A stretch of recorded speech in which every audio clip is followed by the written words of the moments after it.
अगर गांधी की चलती तो सारा हिंदू बंटवारे के समय मार दिया जाता। ये योगी जी को भी समझने की जरूरत है किस तरह से मुसलमान उनको बर्बाद करने पर तुले हुए हैं, किस तरह से। बाकी हम तो अपने तैयार हैं, कोई यहां आएगा हम तो उसे मार देंगे।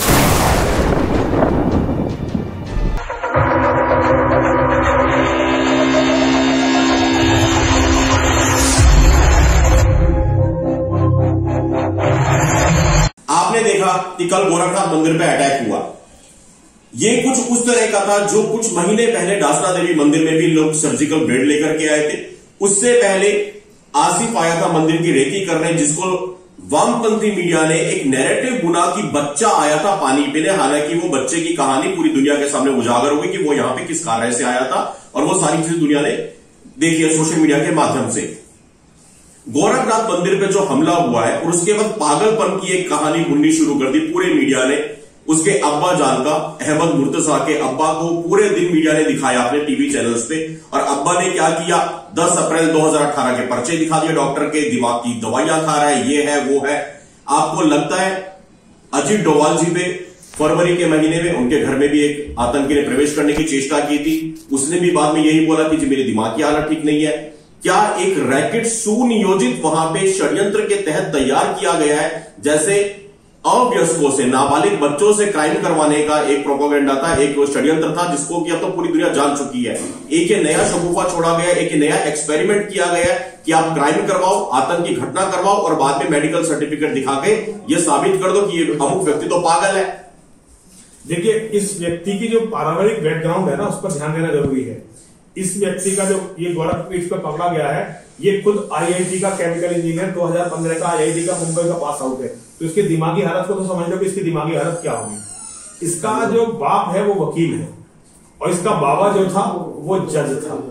इसका बाबा जज था, बाप वकील, बाबा जज। तो आप इसकी मानसिक हालत को समझ लो कि इसकी मानसिक हालत क्या है। इसकी मानसिक हालत पर जो लोग सवाल उठा रहे हैं ना, वो समझ ही नहीं पा रहे कि हो क्या रहा है इस देश में। तो मानसिक हालत में इसकी में कोई गड़बड़ नहीं। मानसिक हालत में हम हिंदुओं की गड़बड़ है। हम हिंदुओं की जो मानसिक हालत है ना वो खराब है। हम इसी बातों की चर्चा करते रहेंगे। हम इस बात को समझ ही नहीं पाएंगे कि वो व्यक्ति केवल योगी जी के राजनीतिक कैरियर को खत्म करने के लिए गोरखपीठ में गया था। वो वहां मरने के लिए गया था। कितना सुनियोजित षड्यंत्र है। अब पकड़ा गया तो पागल बता रहे हैं।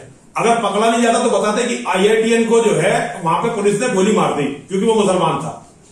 पकड़ा गया, विक्टिम कार्ड पकड़ा गया तो पागल घोषित कर दिया। और जैसे उसने चाकू मारा था, अगर वहां पे उसे पुलिस वाले जैसे जनरली मार देते हैं, अगर इसकी जगह कोई हिंदू होता तो पुलिस वाले तुरंत उसके यहां माथे में गोली मार देते।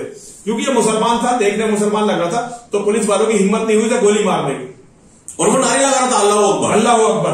तो अगर वो मारा जाता तो वहां सारी दुनिया में दिखाई देता कि गोरखपीठ में एक आईआईटी का इंजीनियर जिसका इतना ब्राइट कैरियर था उसको कत्ल कर दिया। मासूम बच्चा आईआईटी का, गरीब हेडमास्टर का बेटा बुरहान वानी। इस तरह के नैरेटिव सेट किए जाते। लेकिन ये हिंदुओं की मूर्खता की हिंदू समझ नहीं रहे। जिहाद कितनी बड़ी चीज है जिसके लिए एक आईआईटी का इंजीनियर अपना इतना बड़ा कैरियर छोड़कर मरने के लिए तैयार है। और उसका बाप वकील है, दादा उसका जो है जज था। वो कानून की पूरी व्यवस्था को जानते हुए पहले से सर्टिफिकेट बना के ये मन बनाकर बैठे हुए थे कि हमें अपने इस बेटे को शहीद करवाना है इस्लाम के लिए। सबसे बड़ी बात उनके सेक्रीफाइस को देखिए। उनका सेक्रीफाइस पहले से उन्होंने कागज बना रखे थे। पहले से उन्होंने एक नैरेटिव सेट करने के लिए पूरी तैयार थे कि उन्हें पता था कि ये लड़का मारा जाएगा तो कोई बात नहीं, कहेंगे कि भाई आईआईटी का हमारा इंजीनियर इतना काबिल बेटा था, करोड़ों अरबों रुपए कमाता, देश को नई दिशा देता।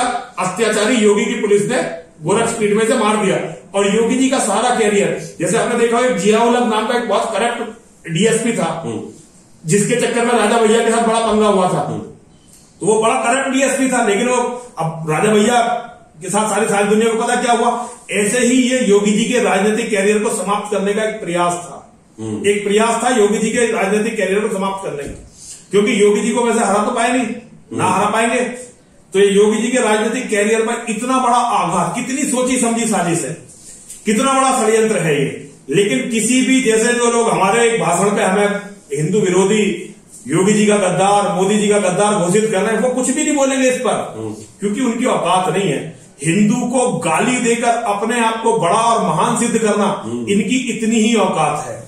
ये इस्लाम के जिहाद के खिलाफ कुरान की सच्चाई के बारे में, मोहम्मद के बारे में, और मोहम्मद के ये चेले जो अपनी जान देने के लिए तैयार घूम रहे हैं इस्लाम के नाम पर, ताकि दूसरे लोग कत्ल हो जाएं और यहां की जमीन सब इस्लाम के पास चली जाए, उनके बारे में एक अक्षर नहीं बोल सकते।